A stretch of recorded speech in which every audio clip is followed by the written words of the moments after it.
everybody, how are you? Oh, I'm so glad to be here. Who at the age of almost 60 decides to be a YouTube and Facebook influencer? Me. I was looking through a magazine this morning, and it just is beautiful, and it was saying everything that I always feel but never know how to put into words. And I thought, oh, I always wanted to be a writer, right? Always wanted to be able to do that, but too late now, right? Almost ready to retire. Who wants to start at this age? And the Lord said, girlfriend, you're still here. Do whatever you want to do. So anyway, enough about that. I'm just blabbering. Gift of the gab is one of my gifts.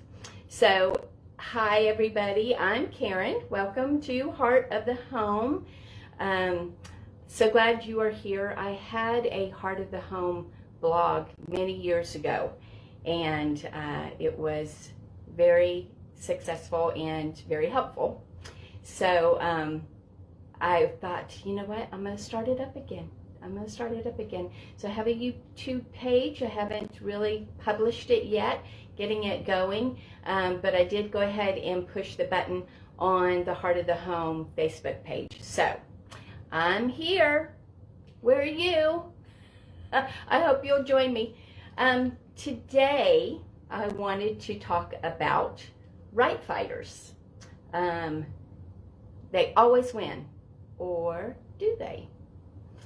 So I want to tell you a little story. I was at work the other day, and there is a husband and wife that works there, and they both know I, love country and farms and all that stuff. And he was telling me about his father's farm, and he just lit up, right? Just so cute, telling me about all the stables and the horses and the cows, and he's got ducks and chickens, and it was as cute to watch him explain it all and tell me all about it, and you could almost feel, right, how he was loving it and what it made him feel like. But as he's telling me this story, and his eyes are just glistening with all these comforts of home that he has loved as a child, and now his kids get to see it. As he's telling me, his sweet wife that I love kept correcting him. She kept rephrasing things for him, and every time he would use a terminology, she would correct him. And she had the best of intent, but it had a negative effect. During the story, when he was telling me and her, wanting him to use different terminology for different things, I watched that light go out of his eyes, and I watched that heartfelt conversation turn into one that was just stressful, as he was trying to think of all the right words to use instead of the ones that he was using to describe how he felt. His wife wanted him to be using the correct words, or the ones she thought was correct. So it ended up not as happy as it began, and it was kind of sad. And this happened a few months back, and it kind of always stuck with me. And I have lived that life, right? I have lived a life where, somebody has always corrected the way I said things, and, back in my past. But I don't have that anymore. So now I really see the opposite of that, right? And I have somebody in my life now who builds me up and lets me be me. And cute little backstory. The other day, my husband and I got me a new tablet, and we were playing with the video part of it, trying to see, how all the buttons work. And he ended up posting a video that I will link down here a little bit later. And it was so sweet. It's kind of out of the blue, but it really let me know how he felt about this same subject. And so when I heard him say these words, and I had, still feelings about this conversation I had with this couple, it was confirmation for me that God was wanting me to maybe talk about this live on here. So I just want us all to think, when we have that inkling to correct somebody, they say something's blue and it's green, does it really matter?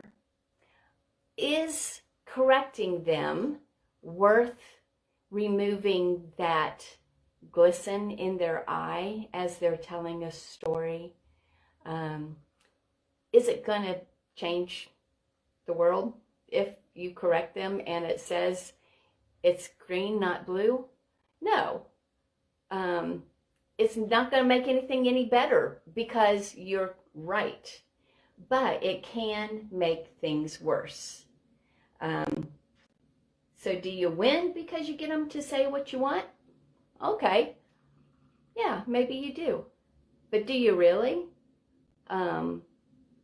You've dimmed that light in their spirit. Was it worth it? To me, I don't think so.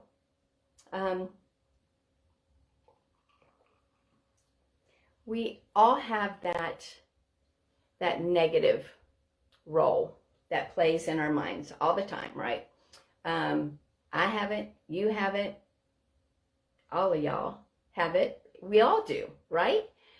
It always says, are we good enough? Did I do that right? Should I have done that? Did I use the right words? Was I smart enough? Was I pretty enough? Was I thin enough? Was I bright enough? It just goes on and on.